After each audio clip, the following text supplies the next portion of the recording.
And good morning. Yeah, we're leaving Nashville. I've got Hank and Luna. Say hi. Hank. No, he's shy. Too early for him. All right, well, here we are. We're going to set up our destination. The battery has been charged to 100% or 313 miles. My plan is not to stop if I can help it. And I'm going, this is Cookeville, this is Knoxville, and this is Kodak. That's where we're going to go. Now the plan is not to stop anywhere. Let's see if it likes it. With a full charge, we shouldn't have to stop anywhere. Here is the data. It's 203 miles. We're approximately going to arrive with 55 miles of range in Kodaks. 203 miles. Interesting. If we look over here, we see it says 313. So if the car is reporting 313 and I'm going to get 203 plus 55 is 260. Where'd that extra range go? Well, we all know it goes up in heat and it goes up in internal usage. So anyway, I think we're good to go. Let's hit it. And no trip is even possible without a Scottish breakfast in the morning. Cup of coffee and an egg McMuffin. All right, let's get the heck out of here. Bear left toward US 31E, South Ellington Parkway. Working our way out of Nashville this morning. Looks like a lot of folks are up. It's 6:36. You can see downtown over there.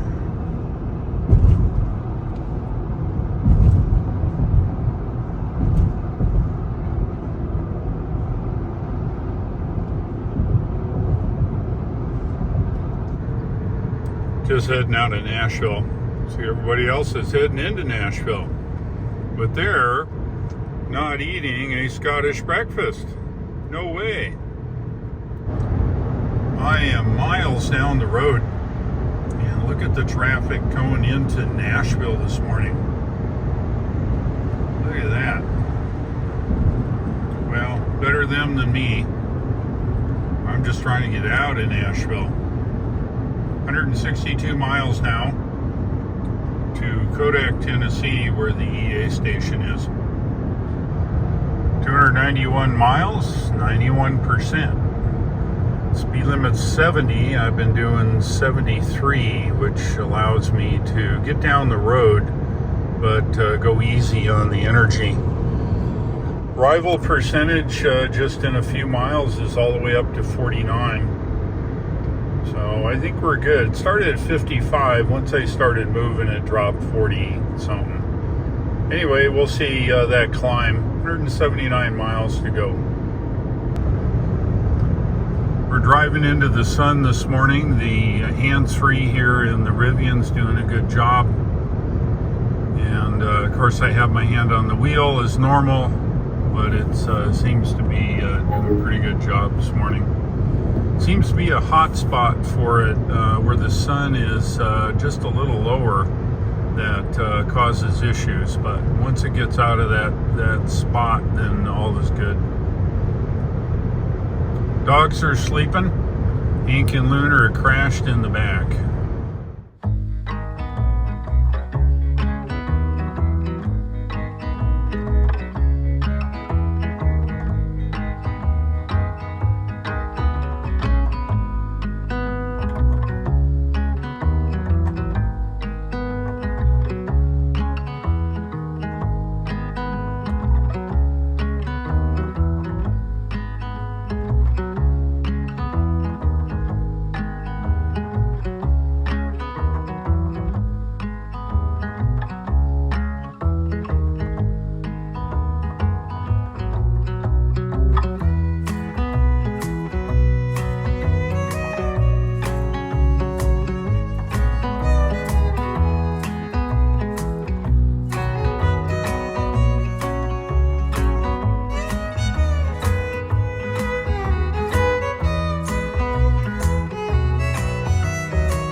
Let's do an energy check. 62 miles on arrival, 106 miles to go.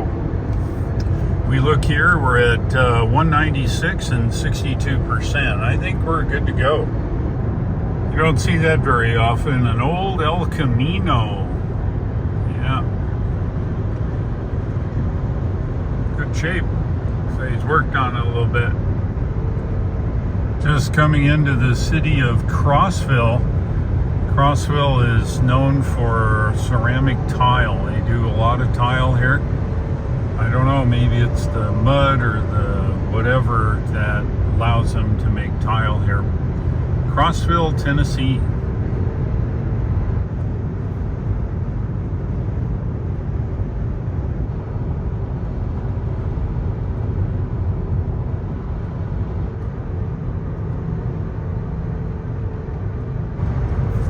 These are the foothills just to the west of Knoxville. Looks like 46 miles to Knoxville and then 69 miles to our charge stop in Kodak, Tennessee. Anytime you see that sign, it's free energy.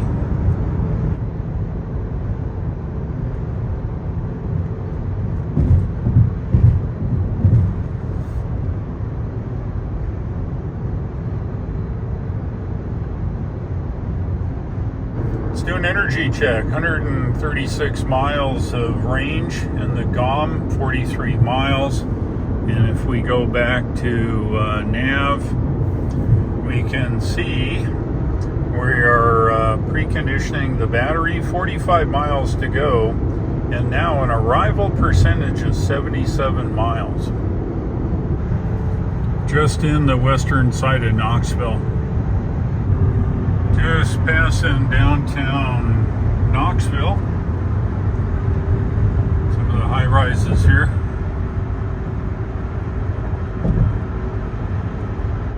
Let's do an energy check. We're almost there, 18 miles before we get off the highway here. Just leaving the city of Knoxville. Looks to me like 19 miles to go.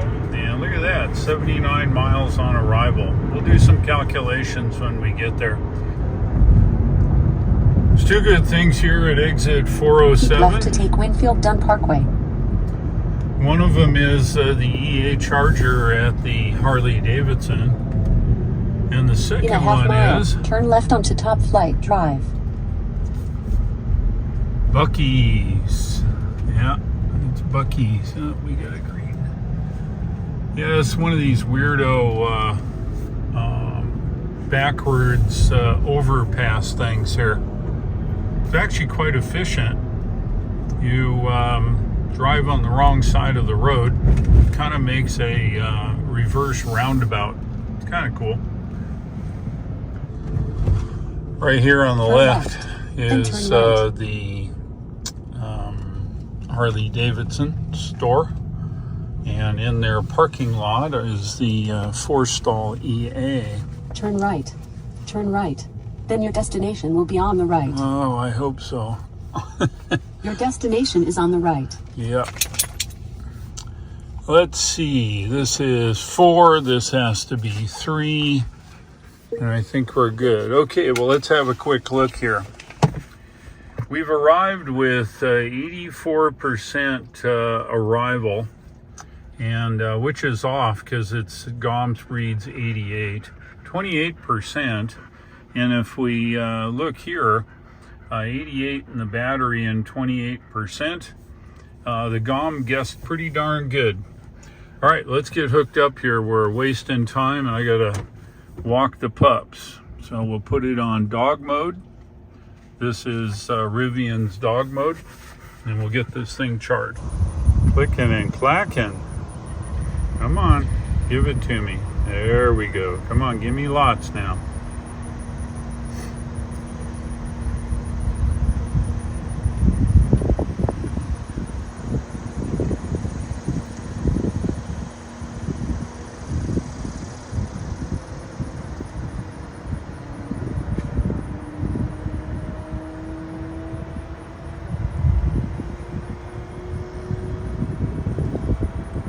Huh.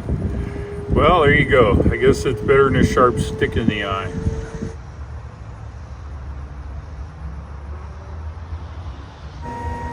I took Hank and Luna for a walk, gave them some water, put them back in. We're on the pet mode or the bear mode or whatever Rivian calls it. It's kind of like dog mode. Keeps the cabin temperature happy. And I'm happy, 172 kilowatts. We're back in the truck and I just set up the navigation here to Tryon, where I live.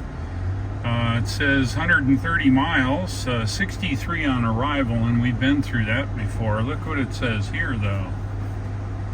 Oh, look, it wants us to stop where we're at. It says charge for 10 minutes. I'm guessing that's what it means. You know, it'd be better if it would say continue your charge for 10 more minutes. Look, got all that space to put it. Right, we're at 192, and if we need more, cool. And of course, 175 miles to where? Oh, this EA. Oh man, I'll tell you what, come on guys, get in a Rivian, take it for 3 weeks on a long trip, and then come back and program this thing. You'll learn a huge amount. And then once it's at 250, we'll redo the navigation here. It's some kind of silly to say that. We're at 234 on the GOM now. Let's see what we can do. So remember, it still says 63 here.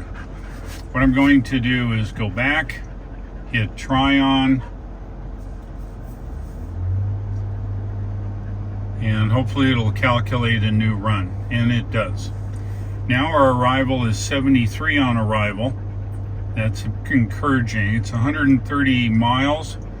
I've got 100 miles over, and I think we're good to unplug. So let's do it. Get on the road. Arrival hopped up. 76 on arrival. 2 hours and 12 minutes and 130 miles. Are you boys and girls ready to go? Yeah? You want to go home? Run around in your backyard? Yeah, they do. All right, well, let's do it. Up on Interstate 40, heading that way. First turn is in 13 miles to go through the gorge. Hazy today. It's 85. Well, there you go. He's driving in the left lane. I better not hit him. I don't think it might cause trouble. Radioactive. All right. Well, that's what I'm talking about.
Coming out of the gorge. It's a nice day, let me tell you. It's 84, blue skies, pretty nice.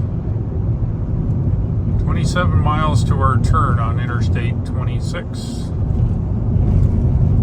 Continue for 23 miles. Just getting on Interstate 26 now, eastbound. Here in Asheville, North Carolina. Well, I guess we found the westbound I-26 traffic here. The perpetual construction zone right Interstate 40 gets everybody again. Well, I made it home. Looks like 103 on arrival, and the GOM's reading 110 and 35%. Not bad. Just in the town of Columbus. Just about home. Looks good. I've been here for almost 2 months. I arrived back home today with 105 miles of range and 33%. I am home. Yes, I am. Check it out. 2,713.8 miles for this entire trip. It's been almost a 8-week trip. Went all the way to Wyoming. Spent some time in Rochester with my buddy. Went and saw my sister in Racine, Wisconsin. Went to Nashville for about a week. Saw my wife. Hadn't seen her. And the dogs and I are now back in North Carolina.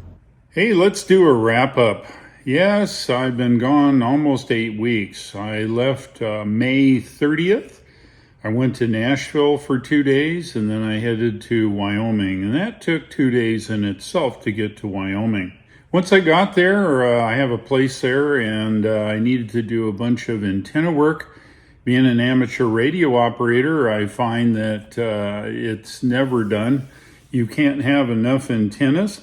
You can't build your Radio Shack large enough inside, and all those things take time, and it takes a lot of effort to do, but I really enjoy that. And being a remote HF station, I need to have the control remotely of the station, and I worked on that a lot. I went early, along about the third week in June is an event called Field Day. This is an amateur radio practice event.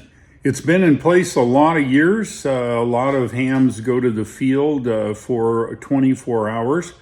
They bring their radio gear, antennas, food, and all that kind of stuff, and make a contest out of it. But moreover, what it's really about is it gives you practice in case of an emergency to deploy into the field and then be able to set up, pass messages should there be an earthquake, a tornado, or whatever. And the amateur radio service has been doing this for years and years. So now it's a contest. We all do our best to make as many contacts as possible. It hones our skill. We have to set up some form of power. We set up antennas, bring our radios and shelter, and then, of course, eat in the process. All in all, it's a wonderful exercise. So I went to Wyoming, and we did a field day there, which is an annual event. So I did that at the later half of June. After that, my buddy Rick came over. We installed even more antennas and some remote gear of his, and that took an additional 2 weeks. After that, I was there for about a week and a half, and then I left, and I went on to visit my friend in Rochester, Minnesota. We spent 4 nights there doing ham radio stuff and those kinds of things. That was really cool. I haven't seen my buddy there for a long time. In person, anyway. I've talked to him a lot on the phone. I headed off to Racine, Wisconsin. That's where a bunch of family is, nephews, nieces, my sister, you name it, lots and lots of people. I spent 2 nights there visiting all I could. And then early Sunday morning, I headed to Nashville. My wife drove up to Nashville, and my family there needed to get together, and my wife spent, 3 or 4 weeks there hanging out with my daughter and her new baby. So that worked out fine. I hadn't stopped except one day, and it was actually really good. Yesterday, I got in the Rivian and drove home here to North Carolina, and I brought our dogs, Hank and Luna. I think they were glad to be home, too. So let's talk a little bit about the Rivian. I know I've been showing that almost exclusively in this series of videos, and let me tell you a little bit about it. I own a bunch of Teslas. I own all the models of Teslas. I've been driving EVs now since 2017, and I've gained a lot of experience. Tesla, of course, you may or may not know this, but Tesla's charging supercharger network is absolutely nearly flawless. It's integrated into the vehicle, so when I plan a trip, the vehicle knows the status of every one of the charge stands, and whether it's online or not, the car and the system will reroute you to another supercharger should the supercharger either be down or very busy. It provides active load sharing. What does that mean? That means that you are driving along. For example, if you're going through Knoxville, there's 2 superchargers. Once one of the superchargers fills up with people charging, it will shift the load over to the other supercharger. And then when that gets full, cars coming into Knoxville will be shifted automatically over to the other charger. Works very well, and Tesla's integration into the supercharger network is absolutely awesome. The Rivian, unfortunately, does not use the Tesla supercharger network yet. It's supposed to happen, I think, sometime in 24 using an adapter. But until then, I'm relegated to having the CCS combined charging standard plug. That's that big monster plug on the Rivian, and I need to be able to charge using that plug. There's 2 ways to charge the Rivian. One is alternating current like you have in your house. 240 would be best. The more power you have, the quicker your Rivian will charge, and that goes for all EVs. At home, you install a 240 volt 50 amp circuit, and it'll charge your Rivian overnight in 4, 5, 6 hours. Not from zero, of course. You don't usually do that. Once in a while, maybe. But generally, you charge your car when you get home. By the morning, it's ready to go. You get in it and go to work. That's fine. AC is just perfect for home charging. However, if you're traveling, I don't have 4 hours or 5 hours to charge on AC. And you do not want to charge on AC unless it's an absolute emergency where you're unable to find any DC fast charging. The big difference there is high power in the form of, say, 4 to 800 volts DC, direct current, and maybe up to 4 to 500 amps of current. Anywhere between 100 or, well, sometimes they're 50 kilowatts.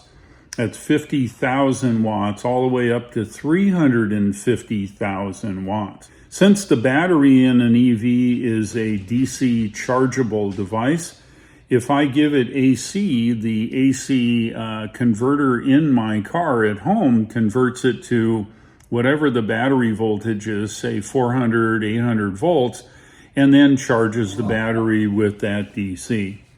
So what happens with the DC fast charger, you plug it in and that DC voltage is applied directly to the battery stack. Of course, it's monitored and controlled by the battery management system, or called the BMS, and that makes sure that you can actually charge successfully. More power, the faster you charge. So back to the Rivian. The battery in the Rivian is over 125 kilowatts. That gives you a lot of power to move the Rivian. The Rivian's a heavy beast. It's 6,800 pounds, 7,200 pounds. So you really do need to charge it quickly. So the more power you have, the faster you can charge. What does that translate into? Well, I'm in the middle of Nebraska and I need a charge. Well, if I've got high power in a DC fast charger, I hook up to it, I charge quickly, and I get on down the road. If I'm unfortunate enough to hook into a 50 kilowatt DC fast charger, that will extend my charge time by probably half as much. So a charge maybe that would be 30 minutes would be 45 minutes at 50 kilowatts. Of course, that's way better than an AC charger, which may be 5 hours. And so it's really ridiculous to even consider traveling on an AC charger unless you're parked at a hotel overnight or some place where you can leave your car and you have that 5 hours to charge while you're sleeping.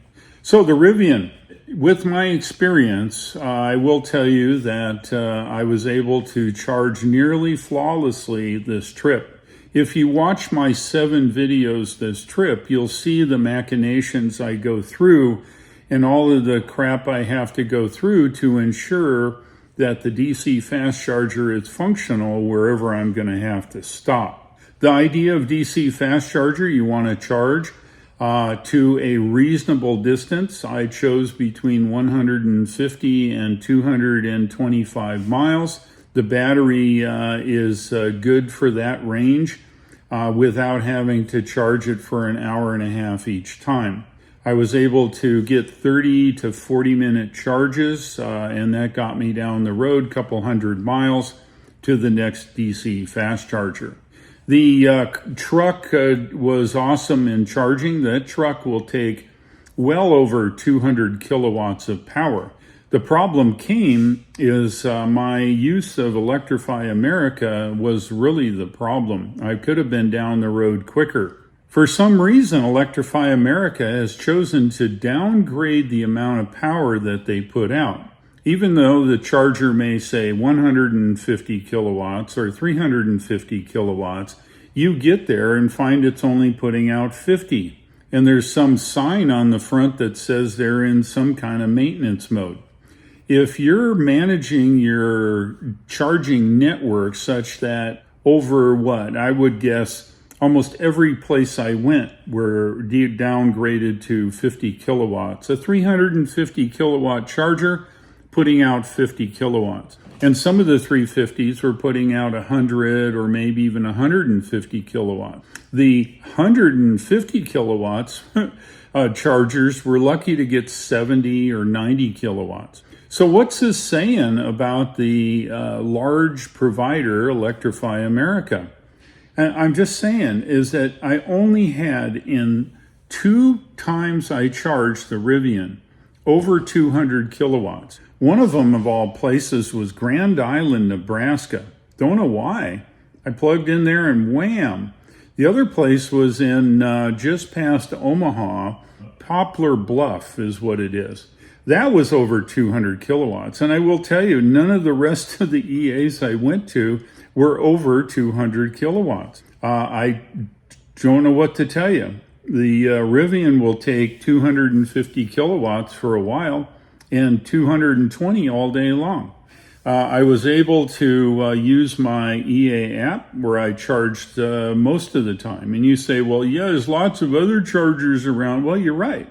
Lots of 50 kilowatt chargers and maybe a few hundred sprinkled in here and there.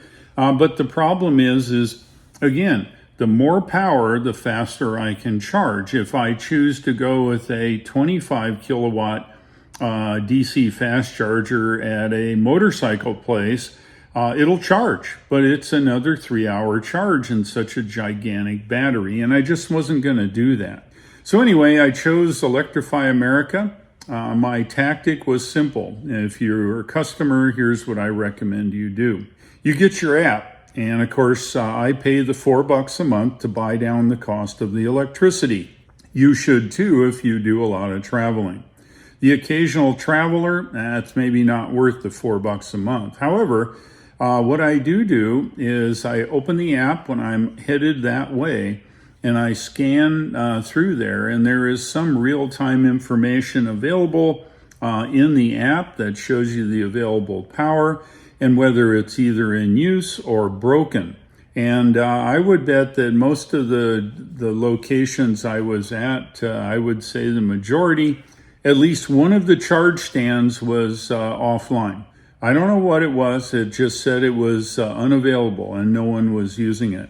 So out of 4 charge stands, what do? You get a loss of 25% charging capacity at one site. It's not acceptable in my opinion. The good thing for me, there weren't a lot of people charging. In the bigger cities, I saw a lot of ID4s since they have free charging. I think people were there charging their ID Force to 100% because it was free or something. I don't know. Anyway, I was able to charge only one time when I came home. I had to wait. There were 4 of them used, 4 of them working, which was amazing, in Lafayette, Indiana. One of the guys finished up, he left, and I jumped on the charger. Of course, the 150 kilowatt charger was only putting out 90 kilowatts. Anyway, one of the other guys, Oscar, he finished charging. He was on a 350 on his Ioniq 5. He left, I backed up and hooked to it, and I got then about 148 kilowatts. Just made it faster to get down the road, that's all. I did charge on an EVgo, which was good. I like their chargers. They have a new set of chargers labeled Ultium. It's not a bad thing. I recommend you pay your $7 if you're a traveler and get on the EVgo network. I think you'll find their equipment is pretty reliable. I've seen broken EVgo stuff, but when you do send an email to them or a text to them, they respond right away profusely, saying they're sorry and that they will deal with it. So whether they do or not, I can't tell you. Okay, so charging is an issue with CCS until Rivian gets their adapter out there and allows us to charge on the Tesla supercharger network. Traveling in any CCS car, including the Rivian, is going to be a pain in the butt. How did the Rivian truck do inside? Well, I will tell you, and you know me, I purchase all my cars. I don't get them through a loan because I'm a YouTuber and I have to say nice things about them. Doesn't work that way. Being an engineer, I'm kind of black and white. Either it works or it doesn't work. There's no middle of the road. So let's talk about how did the Rivian perform in general. I will say that the Rivian driving and all that stuff is awesome. You know, other than my crooked steering wheel, and I picked it up in delivery, is the only thing so far I've found wrong with the Rivian. It is a really awesome truck. It drives nice. It works pretty well. The ADAS, or the driver assistance, or more or less lane keeping, does a really good job. It actually keeps it right smack dab in the middle of the lane, keeps its distance.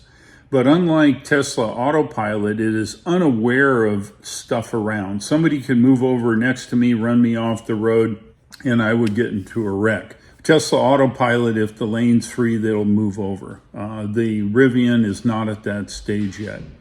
I understand Rivian is going to be doing some enhanced stuff, and I'd sure like to see that. So the drive, the feel, the seats, all that stuff is awesome. Hank and Luna also like it. I put a sling that we used in the Model Y and put the pups in the back, and they liked it back there. So interior is absolutely great. No complaints at all. Let's talk about the Rivian user interface. Yes, that is the screen, okay? The screen is great. It's horizontal, just like your television or just like the TV you're watching me on here, and it is really the way to go. Vertical screens, let me see if I can say this delicately. They suck. Tell you what, it's just the wrong aspect ratio for stuff. And the reason being, if you display the map that's supposed to be, a 16 by 9 shape, it's squished into a tiny little space in the top of a vertical screen. It's not good. Anyway, so the screen is in the proper orientation. The UI's response time is pretty good. It's not Tesla response, but it's pretty good. I would say it's, I don't know, maybe 60% of Tesla. And the reason I compare it to Tesla is because if you've ever used it, you'll know what I'm talking about. The user interface in the Tesla is phenomenal. The response time, you can just wiggle it like that and the map follows you along. The Rivian kind of goes skip, skip, skip, skip, skip, skip. But it's okay. I mean, it's a way better than the others. The guess-o-meter, you'll hear me calling it the GOM, guess-o-meter, is the part of the software that looks at the amount of level in the battery for charge, and it predicts amount of usage. It may factor in things like weather or terrain, I don't know, but it guesstimates what your range is going to be once you give it a location to go to. For example, if I was in Nashville, which I was, I wanted to go all the way to the Kodak EA station just east of Knoxville along Interstate 40. I didn't want to stop at the EA station in Knoxville. It usually has one or two of the chargers offline and people waiting, and I just wanted to bypass that. So I charged to 92% the night before, and when I got up at 5 a.m., I set the thing to 100%. By the time I got going, it was at 100%. I loaded the dogs and all the stuff, and I was ready to go. Leaving it 100%, once you redo the navigation, as you saw in my video, that needs work, Rivian. I know you're working with a better route planner, but don't use their UI. It's clumsy. Come up with something. You almost have it. I mean, really. Again, I'll go back to Tesla. When you charge the car, it knows you're charging the car. The Rivian does not. I suspect multiple people are writing stuff and they're not communicating as one program, and they're trying to send messages back and forth, and it just isn't working well. Take a look at my video. I don't want to go on it here, but it does need improvement, but you're almost there, right? I've been doing software for years, and I have a saying: the first 80% of the project takes 80% of the time. The last 20% takes the second 80% of the time to do the software properly. My guess is that the programmers are driving ICE cars and they have no knowledge of really all the software that they're driving. Yeah, sure, they program it, and I'm not demeaning anybody. I'm just saying, without the experience of how to actually travel and go somewhere, you can do one of two things. Rivian guys, you go ahead and grab a couple R1Ts or R1Ss and go for a trip. Tell the boss you'll be gone for 2 weeks and go to California and then go to Texas and then come up from Texas and go to Minnesota and then head back to Illinois. That will give you immense amount of actual usage data, and it'll allow you to write your software more accurate. Like I say, you guys are almost there. Clean it up. And then those Teslas that you have, I recommend that you take them on a couple-day trip. Just tell the boss you're going to go, go to Minnesota or something, or North Dakota.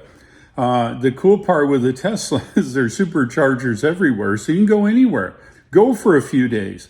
Use the navigation, and you will see the things that you can do to improve the navigation. So the navigation is almost there, Rivian. You need a little bit more. The GOM is pretty darn good. It guesstimates pretty good, but it still requires me as the user to open apps for like Electrify America. Check to see if they're even in operation. Check to see if they're putting out the power that I need to get down the road. There is no connectivity between the Rivian UI and any of these outside chargers. Yeah, you guys show there's chargers there, but there's no status that says, hey, it's available or it's not available or it's broken, and reroute the poor customer. For me, I've got all this experience, and I know that I don't want to be left on the side of the road. Some new customer that has no clue is going to be left on the side of the road due to the lack of integration between the actual chargers and the UI navigation software. All right, enough of that. Let's see, what else did I learn? The Rivian goes really well up tall mountains. I've got some very steep hills, 45 degrees, and it is absolutely no issues. The truck does very well in those conditions. Other than that, that's really the gist of the trip. Will I do it again? I've got a trip in October planned, and it's to Wyoming. And here's the problem I had. This is not a Rivian thing, but I do have a Ford Lightning extended range. In February, I was called by my buddy Greg to cover his radio stuff while he was going to be out of town. And so I gathered up Lee, and you saw that video. We couldn't make it to Wyoming because the nearest charger to my house is 140 miles away. We were getting at that minus 10 or 10 degrees or 20 degrees Fahrenheit. We were only getting maybe 140 miles of range.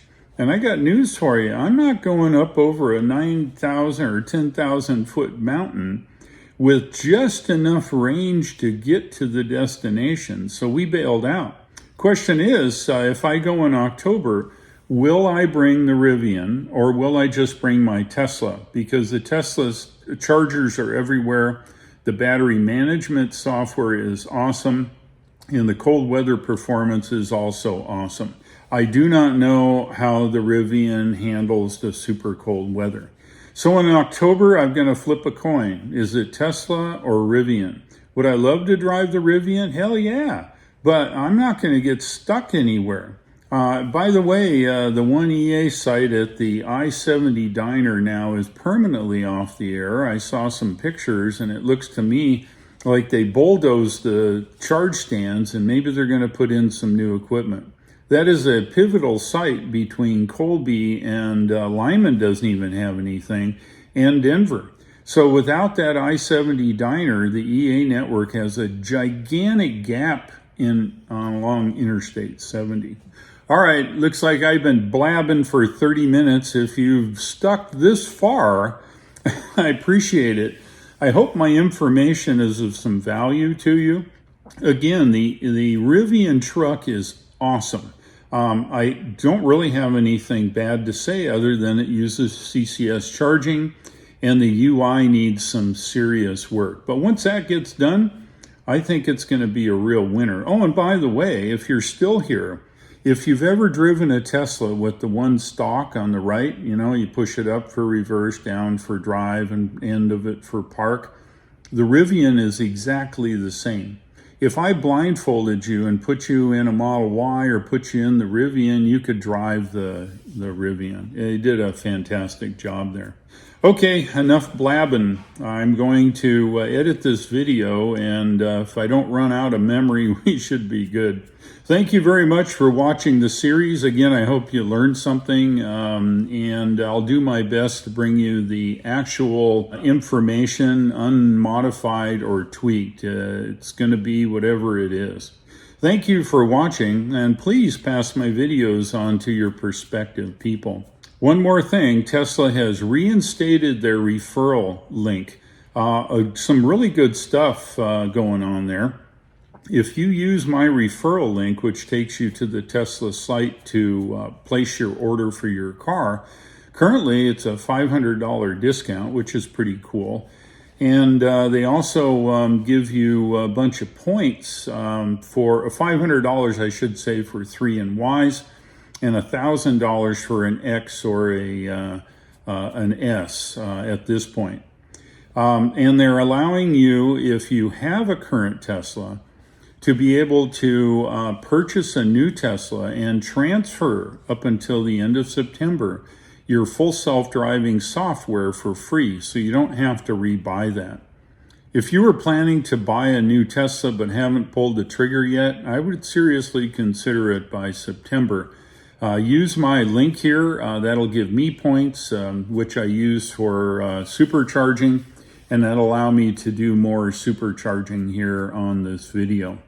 Please pass my videos on to your friends, and if you're not a subscriber, I would certainly appreciate it if you would. That helps me out on the channel and gets more people to see it. Thanks for watching. I'll look for you in the next videos, and take care.